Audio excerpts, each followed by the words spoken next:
What should our third episode be? Let's talk about Crowfall. Crowfall. Yeah. Yeah, we haven't talked about that in so long. Yeah, we haven't talked about it in like a baby ago. What? Yeah, like a baby ago. That's how long it's been. Like the amount of time it takes to consume a human baby? What do you mean Why would you consume a baby? I'm not saying you should. I'm just saying if it's a unit of measurement of time. How long it takes to have one? What is wrong with you? Oh, so like how long an average person's in labor for? Oh, God, please don't have children.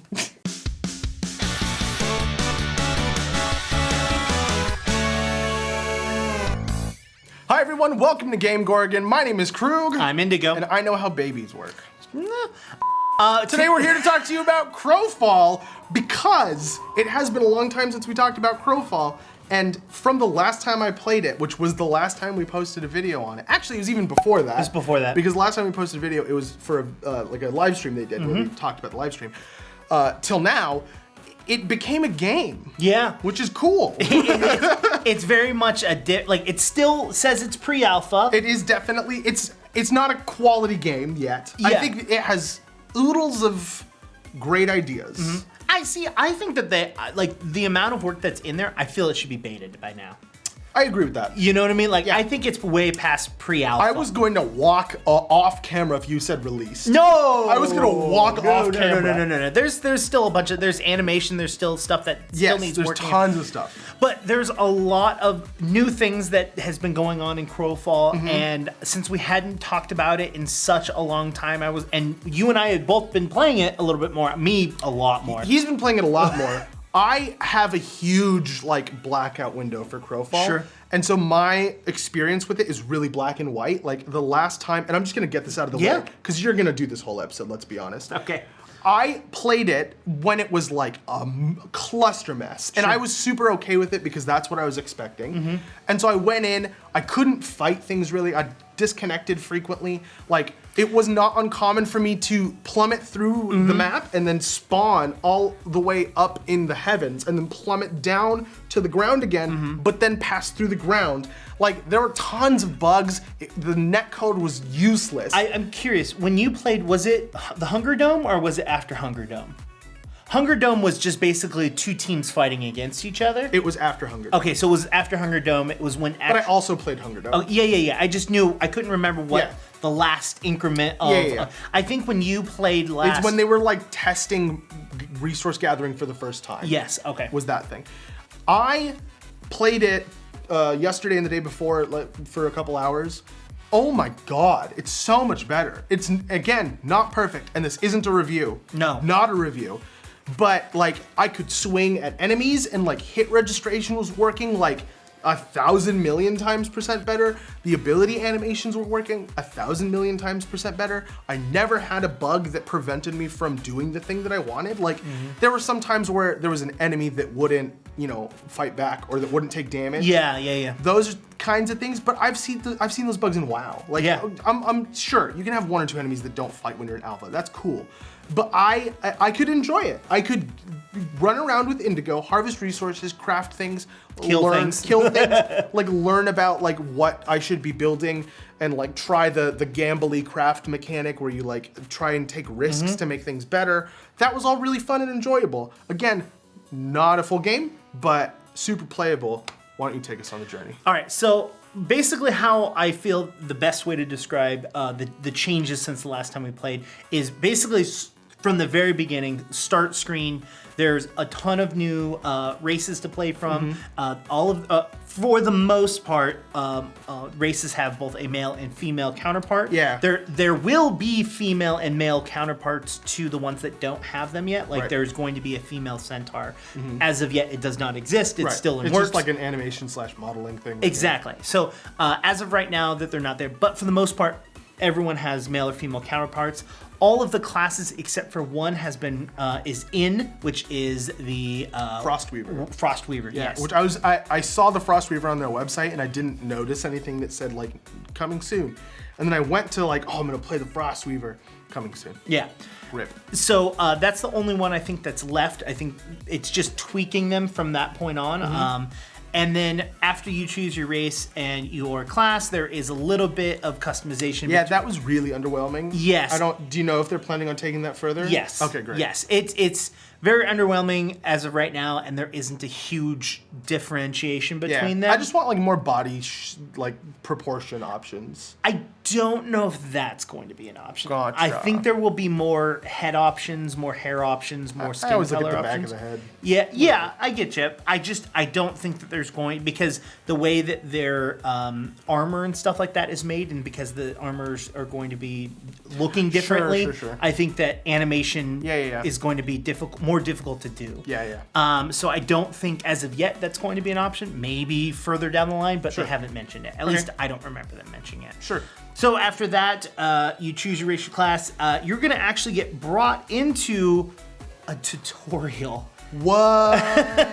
Which is actually pretty well done, I think. Yes. Like it teaches you the basics of harvesting. It teaches you like how tools work, kind of. It teaches you Crafting. the difference between your two trays, which is super important because it's like the difference between being able to fight and not being able to fight. Yes. So that's really good.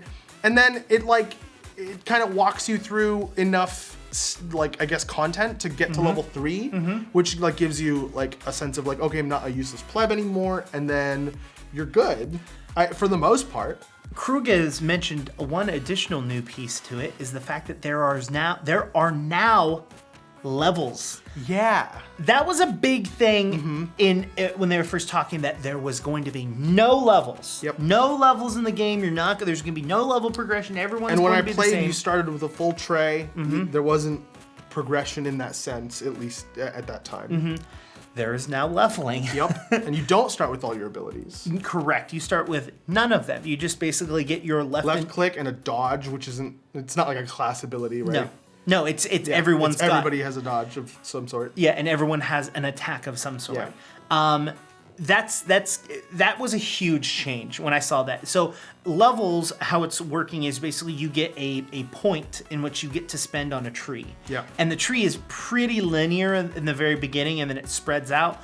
But I don't believe that there's a level limit as of right now. I can't remember. And to go look this up. I mean, I've seen somebody like level 28. I Yeah. think is the highest I've seen so far. Yeah, I just think it's incrementally harder to get. Yeah, of course. And so I think it's possible to fill up your tree 100% and be able to do all the things, but you still have a tray that only has a certain amount of slots to put things in. So it's going to, you're going to have to figure things out what works best for you. Especially if they down the road start like adding like more variety to each individual class. The other thing about leveling is that there's stats that you can upgrade. So every time you level, you get, I think, 3. I think it's different per level. Oh, it might be. I don't remember it being linear. I think I'm level 6 or something. I don't remember.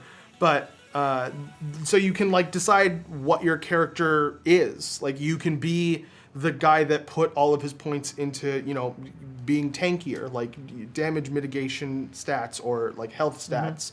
And that can be your role, or you could just like pile them into damage and be the DPS person. Now, this is very crucial because your race that you choose in the very beginning is going to affect your stats. Right. This is not a like washed down World of Warcraft where like every It's race just a is the skin, same. Yeah. This is very. They have different racial abilities. Yeah, but they don't make a joke. They don't really make a difference. The racial abilities are kind of a meme, except for one of them used to be a cleanse or something. I don't know. I haven't kept up with WoW. Yeah, but so your base class is going to determine your stats. Yes. And then as you level, you're going to increase those said stats. Right. And so it there's a lot that's going on there. Yeah. So we have a tutorial, we have leveling. Yep. After you kind of finish this tutorial area, you're going to actually go to your faction temple. Right. So this is a You do also get to pick a faction. Yes. Like when you sign in with a new character, it gives you one of the 3 factions. Yes, to pick from. balance, chaos, and order. Those are the 3 factions. Hashtag balance. Yeah, hashtag balance. As of right now, I don't know. Every campaign might be different. Sure.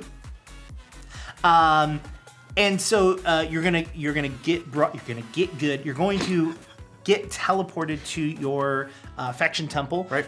Which is very, very, very Temporary. temporary. It's all just temp artwork, which Yeah. is hilarious because it says the word temp on it. Yeah, basically all of the textures of the walls and floors are all temp. They have statues and they have like other things that are there. Statues of like player character models T-posing. It's hilarious. Yeah, some of them are. In the center section is actual full-on models. Oh, sure. Yeah, and I think some of the ones that you're thinking are T models are supposed to be kind of like ship, like front models. I'm not buying it. I mean, They look T-posy to me. so there is a bunch of just different things that's going on with those. Within the faction temple, there is a sacrifice pit, which is a new part of the game. You can sacrifice things that you've made or found within the world and gain XP to level up further. And some items are specifically made to put in it. They're basically like junk items, and you turn them in for XP instead of gold. Yep. Then there is a crafting tables, which allow you to build interim items and above if you have them unlocked. Yep. Which I think that could have used a bit more of a tutorial. Yes. But I had you, so I didn't really... I think... I didn't think about it until just now, I'll be honest, it was way easier when I started doing it than when you started, because there was a patch between when I started and you started, and it broke... Item names. It broke item names. Yeah, we were looking at the item, like the crafting list, and it was literally like database entry, crafting item, component 01. And we were just like, Indigo, what am I crafting? Yeah. The bottom one, apparently. Yeah.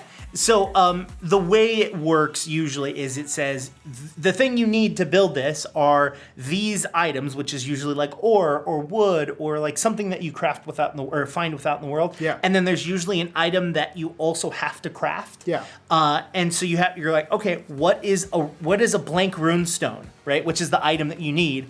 And then you have to find the blank runestone, and it's under the runestone section. Yeah. And then you go... But there's 5 things under the runestone section, and the thing that you need... is the one that has a broken name. Is the one that has a broken name. Yeah, exactly. And that's why I said that, like, I didn't feel like I needed a tutorial for that part, because I understood it from the earlier tutorial. That's probably true. But it was way harder for you. Yeah, way harder. But aside from that, the crafting's pretty much the same, right? Like, Yeah. I think that loop is very similar. Because they had the gambling mechanic, and this isn't gambling with real money. This is gambling with like crafting resources. Yes, and based off of your skills that you have as a player. So you might have more experimental, what they call pips, if you have spec'd into that with your skill points, which has been a thing from like the very beginning, like how the game works. Yeah, So yeah. I guess we can use this as like a pseudo transition for that. There's also an entire section of skill points.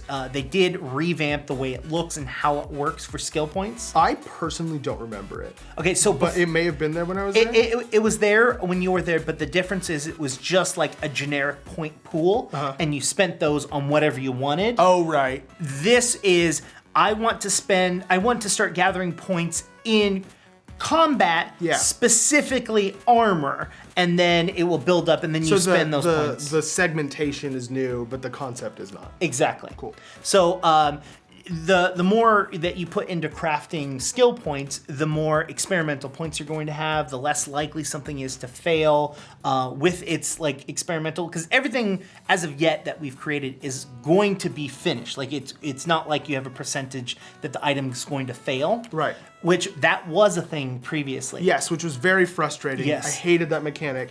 Now it just gives you less effective equipment. So like if you're trying to do an experiment to increase the durability of something and you do, what's the highest risk? It's like extreme risk. Yeah, or like, yeah. What are you thinking or something like that? It's such a meme. I love it. Anyways, it just decreases the overall durability. So instead of getting like plus 10% durability, if you fail multiple times, you could get like minus 30% durability. The item still's there and you can use it. It's just gonna break really quick. Yeah, exactly. And so that's a very interesting aspect of it. Also within that crafting area within the faction zone, there is going to be sellers. There's going to be NPC characters that exist in that area that you go to and buy or sell things to. Well, you can only buy things from them. Right. And they're all player owned equipment. All of the things that are in those stores are things that players put up for sale. Oh, and the players set the price too. So it's kind of like auction houses for specific types of equipment. Exactly. When you said sellers, I thought wine cellar. No. I mean, there is kind of like wines. Anyways. But yeah, you as a player can craft. You can craft a seller, a person that sells things. A vendor. A vendor. Yeah. Let's go with vendor. You can craft a vendor and put items in there, Yeah. and people can go and purchase them. I dig it. Which is basically how the majority of the economy works in the game. Yeah, player driven. Exactly. Which is a dangerous thing in general, but also kind of fun. If they control it lightly but effectively, I like it. Well, you have to remember you're selling to your own faction. Right. Right? So if you're selling to your own faction, you don't want the price to be so high and jacked up that it prevents your faction from not being geared well enough. I mean, some people on the internet don't care. I get that. I definitely understand that aspect, but those people probably aren't going to be putting vendors out there in the first place because people just aren't going to buy from them. I mean, yeah. You know what I mean? Like, it's just like, what's the volume going to be? I think maybe at the beginning of the game, like, depending on when you can get a vendor, because I don't know that. Well, here's the aspect of that is, and we'll get back to this actually. Hold that thought. Holding it. After all of that area, the next thing is actually the campaign zone, the world map. You're going to go into the world map. Okay. And you're going to be teleported there, and that's where you're going to be able to find resources. You're going to be able to fight monsters. There are little mini like dungeon things. Little mini dungeons. And then there are faction towers and buildings that you can try to attack and try to take over, as well as defend on your own territory. Which is really stressful, because whenever you lose any of those buildings that your faction controlled, it tells you on the screen, like, hey, you're slacking. Yeah. And at the very top of the screen, there's actually all three faction symbols and their current score in the campaign. Yeah. Now, the thing about the campaign is once someone finishes the campaign, right, one faction finishes, all of the people in that campaign will receive a small reward, right? And then that world is destroyed. Yep. And everything in that world is destroyed, including the vendors, including the items, including everything. Yep. So, as a person within a faction, right? If I go and build a vendor and put my prices up to 3,000 gold on something, And nobody buys them. and no one buys it, And then the world is destroyed. what do you gain out of that? Nothing. Exactly. You lose a lot of stuff. Maybe that's how they balance the economy. See, that's where I'm kind of. I don't think it's it's less likely to be trolly, because at the end of the day, that person still wants to win because they get a longer lasting reward. Yeah. Right. And so it's like, okay, I want this reward, so I shouldn't dick over my other faction members. Sure. And it kind of like builds a kind of like a forced community. Yeah. And I think that there are a small segment of players they exist. that'll still do it and like try and like mess up the economy. But if there's controls like that, if that's like a thing, it's going to be really difficult for them to do that, because the people that want to game the economy for personal gain don't have the incentive to game the economy. They have the incentive to be cooperative in the economy, which is great. I think that is, I mean, I don't know anything about economics, but it sounds reasonable to me. Well, and here's the thing is like someone that goes into a campaign with a faction, they can't create another character with a different faction in that campaign. So it's not like they can be like... Yeah, they can't go in there to grief that and then go into the other one and play seriously. Exactly. Perfect. That's mandatory. Like, thank you. Yeah, so there is... Like, that's kind of just scratching the surface. Like, that's like the loop, basically. Yeah, that's the loop of how the game works. That is kind of the technology and all of the things that we learned about where Crowfall is with 5.8.6, which is where we're at right now. But the game still has a little while to go. Yeah. I think that there's definitely some aspects of the game that needs a little bit better explanation. Yep, it definitely needs to hurry up a little bit. There are still some aspects of the game. It's like, well, hitting a tree, some of the hits don't make the sound effects when it needs to, or it doesn't feel like you're hitting the tree when you Sometimes you just don't hit the tree and you don't know why. Like, well, yeah, like we figured that one out though. Like, yeah, but it should say. Yeah, it'd be like, oh yeah. So one of the issues we had is we went to a tree, tried to chop it down, and we couldn't chop it down. Then we went to a rock and couldn't hit the rock, and we're like, wow, this whole zone's like bugged.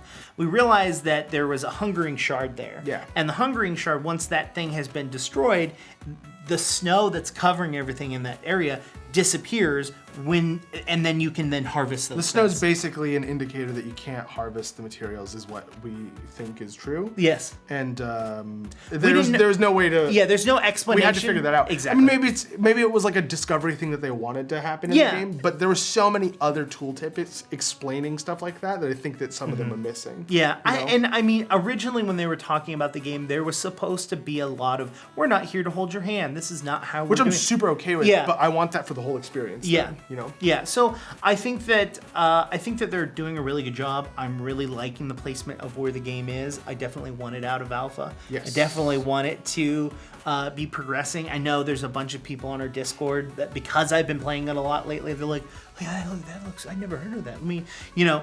It's really hilarious that that game's been in development since like 2016 or sooner. Yeah. And there's people that haven't heard of it. I'm just like, how? Well, it made like $1 jillion. Yeah, it was a huge Kickstarter. Yeah. Huge Kickstarter. Huge. Not Critical Role huge, but still huge. Critical 1. Yeah. Anyways, but that's kind of where we're sitting at right now. I'm looking forward to seeing the future. If you want to see more Crowfall content, let us know down in the comments. While you're down in the comments, hit the like button, hit the subscribe button, hit the bell icon if you haven't already, and then head over to Twitter and talk to me about Crowfall or anything that your heart desires at IndigoQT. And you can head over to my Twitter and talk to me about me. At QueueQT. Just QueueQT. That's all you can talk about. That's all you can talk about. Just be like, ooh. Well, you said talk about me. You didn't say talk positively about you. No, I mean, that's implied. Yeah, okay. There are no negatives. There's tons of negatives. Hey, head over to our social media if you want to talk to both of us. Those are these things. We'll see you guys next time. Wait, before we go. Yeah. Wait. So, last week, Void Merch did a really awesome thing, and we wanted to thank them, and this is our way of thanking them. Thank you. Thank you for being so wonderful. This is our way of thanking them, by saying thank you. You warmed my heart. I literally can't repay you. I can't figure out another way to repay you any more than this. But thank you so much for being so sweet and so nice. And helping us grow as a thing. Right here. On the internet. Or as Boxy says, Bye, everyone. That was great.